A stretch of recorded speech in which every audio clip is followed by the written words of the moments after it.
Lok Sabha secretary general Shri PDT ആചാര്യ telephone ലൈനിലുണ്ട്. Shri PDT ആചാര്യ, രാഹുൽ ഗാന്ധി ബീഹാറിൽ യാത്ര തുടങ്ങുന്ന ഇന്ന് തന്നെ കമ്മീഷൻ ഒരു വാർത്താ സമ്മേളനം വിളിച്ചിരിക്കുന്നു. രാഹുൽ ഗാന്ധിക്കുള്ള മറുപടി തന്നെയാകണമെന്നാണ് നമ്മൾ പ്രതീക്ഷിക്കുന്നത്. ഏതായാലും നീണ്ട 9 ദിവസം കഴിഞ്ഞ് രാഹുൽ ഗാന്ധി നടത്തിയ ആരോപണങ്ങൾ കഴിഞ്ഞ് 9 ദിവസം കഴിഞ്ഞാണ് ഇപ്പോൾ അതിന് മറുപടി എന്നോണം ഒരു വാർത്താ സമ്മേളനം നടക്കുന്നത്. അപ്പോൾ ഈ 9 ദിവസം പൂർണ്ണമായ ഒരു തയ്യാറെടുപ്പിന് വേണ്ടി എടുത്തു എന്നാണ് നമ്മൾ മനസ്സിലാക്കുന്നത്. ഇന്നത്തെ വാർത്താ സമ്മേളനത്തെ താങ്കൾ എങ്ങനെയാണ് കാണുന്നത്?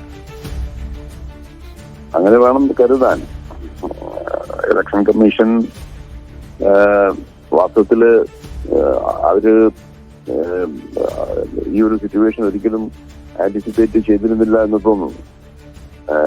രാഹുൽ ഗാന്ധിയുടെ ആ പ്രസ് കോൺഫറൻസ് എന്ന് പറഞ്ഞാൽ അവരെ വല്ലാതെ റാക്കിൽ ചെയ്തിട്ടുണ്ടെന്ന് തോന്നുന്നു.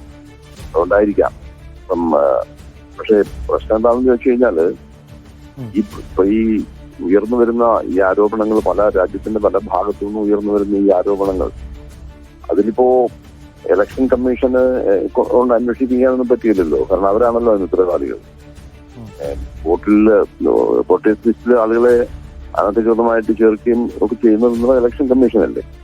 അപ്പൊ അതുകൊണ്ട് അവരന്വേഷിക്കേണ്ട കാര്യം എന്താ? അതൊന്നും ഒരു കാര്യമൊന്നുമില്ല. അവരെന്താണ് മറുപടി പറയാൻ പോകുന്നുള്ളത് വളരെ ഓഫ്കോഴ്സ് വളരെ ഒരു നമുക്ക് വളരെ ക്യൂരിയസ് ആണ് ആളുകളെല്ലാവരും, എന്താണ് പറയാൻ പോകുന്നത്.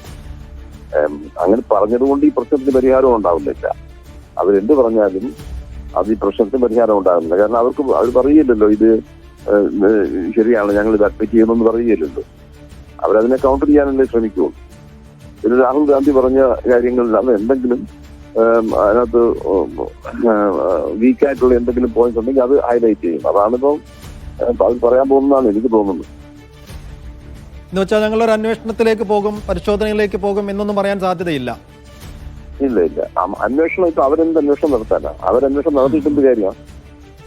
അവരാണല്ലോ അതിനകത്ത്, അവരെയാണല്ലോ പ്രതിസ്ഥാനത്ത് നിർത്തിയിരിക്കുന്നത്. അപ്പൊ അവര് പ്രതിസ്ഥാനത്ത് നിർത്തിയിരിക്കുന്ന ഒരു ഓർഗനൈസേഷൻ അന്വേഷണം നടത്തിയാൽ എങ്ങനെ ഇരിക്കും?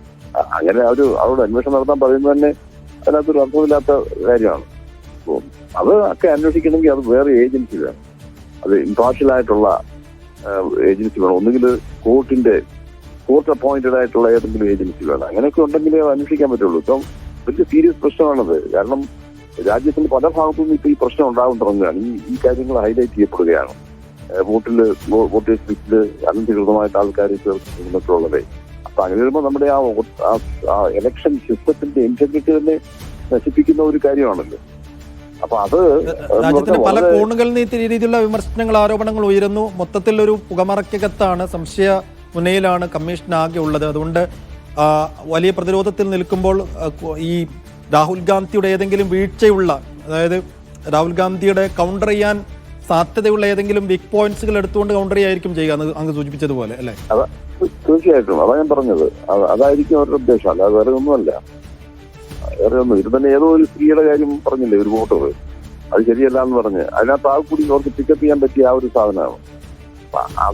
അതുപോലുള്ള എന്തെങ്കിലും അവർ കഴിഞ്ഞ 8-9 ദിവസമായിട്ട് പരിശോധിക്കുകയായിരുന്നു എന്താണ് സംഗതി എന്നുള്ളത്.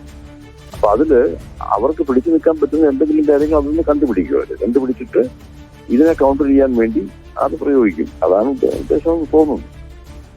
ശരി. നന്ദി ശ്രീ PDT ആചാര്യ.